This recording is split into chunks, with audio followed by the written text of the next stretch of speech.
आपका स्वागत है। आपके साथ मैं हूं पूजा वर्मा। दुनिया भर में कोरोना की मार है और इस बीच बिहार में चुनाव है। चुनाव की वजह से अब पार्टियां जमीनी स्तर पर और घर घर जाकर चुनाव प्रचार नहीं कर सकते, इसीलिए अब उन्होंने वर्चुअल रैली, डिजिटल रैली करने का फैसला किया और इस डिजिटल रैली और वर्चुअल रैली के बीच एक दूसरे पर तंज कसने का सिलसिला भी अलग अलग पार्टियों की तरफ से शुरू हो चुका है। जहां बीजेपी ने सबसे पहले इस वर्चुअल रैली की शुरुआत की थी, उसी की तर्ज पर अब जदयू ने भी वर्चुअल संवादों का सिलसिला आज से शुरू कर दिया है।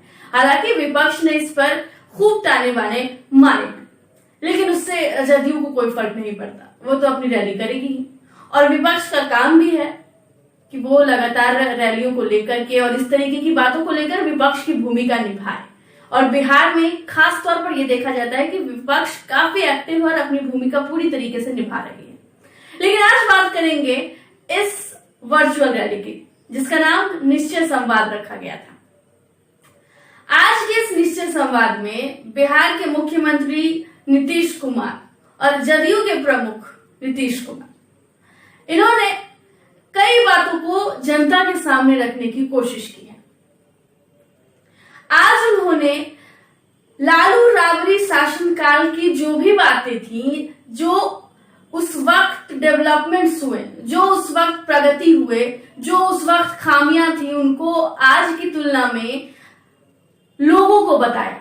उन्होंने आज की तुलना में लोगों को बताने के लिए तमाम बातें कही। साथ ही साथ उन्होंने ये भी कहा कि लोगों को ये याद रखना चाहिए कि आज क्या कुछ बदलाव हुए हैं। और न्यू जनरेशन पर खास तौर पर उन्होंने फोकस किया है और कहा है कि उन्हें तो और अच्छे तरीके से इस बात पर ध्यान देना चाहिए। दरअसल इस संवाद में आज उन्होंने कई बातों का जिक्र किया है। बिहार की क्राइम रेट को लेकर, बिजली को लेकर, एजुकेशन को लेकर, राहत पहुंचाने को लेकर, डेवलपमेंट को लेकर कई मुद्दों को आज उन्होंने उठाया और कई मुद्दों पर उन्होंने बात भी की। 22-23 जिला प्रभावित हुआ था, 2.5 करोड़ की आबादी प्रभावित हो गई थी, उनके लिए काम किया। और किस तरह से हम लोग जब बांटना शुरू किए, 1-1 क्विंटल अनाज। दरअसल आज के संवाद में नीतीश कुमार ने कई बातों पर चर्चा किया है। उन्होंने लालू शासन में और उनके शासन में जितनी भी कमियां थी और अब उस कमियों को उन्होंने कितने अच्छे तरीके से दूर किया है, इसकी भी बात उन्होंने आज के निश्चय संवाद में की है। उन्होंने पूरे क्राइम रेट को गिनवाया, बिहार में क्राइम की स्थिति अब क्या है, उन तमाम बातों पर चर्चा की। उन्होंने साफ तौर पर ये दिखाने की कोशिश की है कि उनके 15 साल के शासन में कितनी ज्यादा डेवलपमेंट्स हुई है और क्राइम की जो रेट है वो कितनी गिरी है और पहले कितनी ज्यादा थी। इसको लेकर उन्होंने पूरी डिटेल्स दिया है। मिल जाए हमको, उसकी कोई चिंता नहीं है, लेकिन जरा बता दीजिए कि पहले क्या हुआ था, क्या स्थिति रहती थी लोगों की। और हम लोगों ने जितना लोगों की सेवा की है, खिदमत की है, तो कानून और व्यवस्था की स्थिति इंप्रूव की। अगर आप बताइए,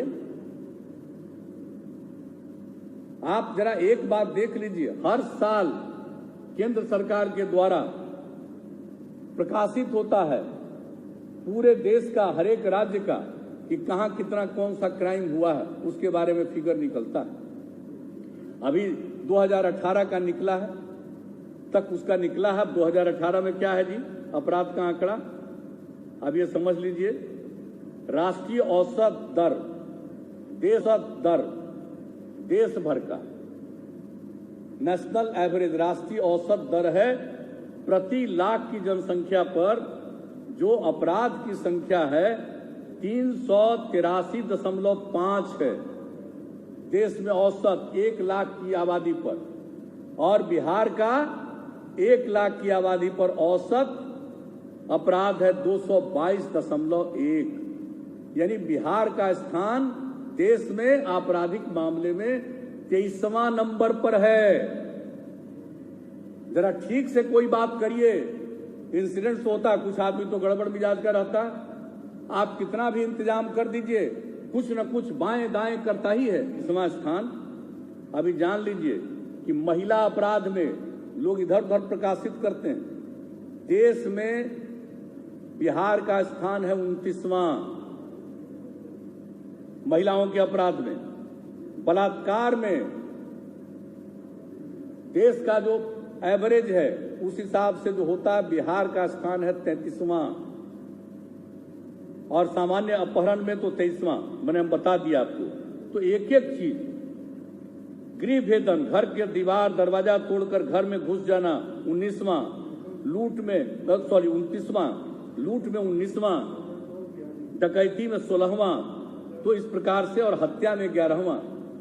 तो ये स्थिति है बिहार की। और हम आपने बताया कि हर तरह से हम लोग जो काम करते हैं और समाज में सद्भावना के लिए हम लोगों ने जो पूरी की पूरी बात कही है, और जो हम आपको बार बार बता रहे हैं कि 60% भूमि विवाद के चलते ये सब होता है, बहुत सारे खास करके मर्डर से संबंधित मामले आपस में, तो उसके लिए जो हमने आपको बता दिया, सर्वे सेटलमेंट का काम तो कर ही रहे हैं। और हाल ही में एरियल सर्वे हो चुका, ग्राउंड ट्रूथिंग का काम हो रहा। दरअसल इस संवाद से क्या फायदा होगा ये तो चुनाव के समय ही पता चलेगा, लेकिन इस वक्त इस कोरोना काल में सबसे ज्यादा अहम है कि किस तरीके से पार्टियां अपनी बातों को लोगों तक पहुंचाती है।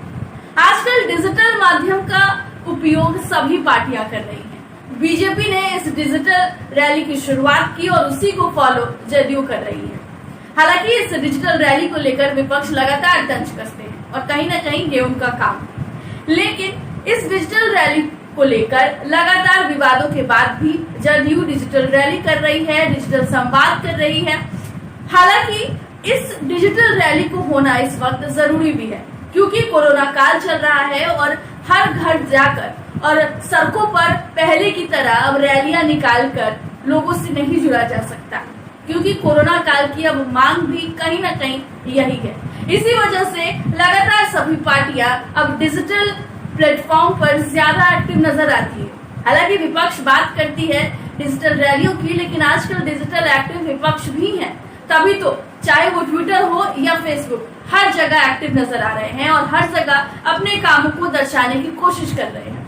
काम कोई करता है जमीनी स्तर पर या कहीं कोई जा रहा है तो उसे फेसबुक पर अपलोड करना, ट्विटर पर अपलोड करना नहीं भूल रहा। ट्विटर के जरिए एक दूसरे पर तंज कसी जा रही है। सोशल मीडिया का इस्तेमाल करके लोगों के बीच लगातार अपनी मौजूदगी दर्ज की जा रही है और इस कोरोना काल में समय की मांग भी यही है। हालांकि जदयू को इस डिजिटल संवाद से कितना फायदा होगा ये आने वाले दिनों में पता चलेगा, लेकिन इस वक्त अहम ये हो जाता है कि सभी पार्टियां चुनाव से पहले अपनी अपनी पैठ जमा सके, लोगों के बीच अपनी बातों को पहुंचा सके। और जदयू ये बखूबी समझ भी चुकी है, तभी तो बीजेपी और जदयू ने बहुत पहले ही से इन तमाम चीजों को लेकर के शुरुआत कर चुकी है। फिलहाल के लिए इतना ही। ऐसी ही तमाम खबरों के लिए स्ट्रीट बस के YouTube चैनल को सब्सक्राइब कर लें और बेल आइकन दबाना ना भूलें। नमस्कार।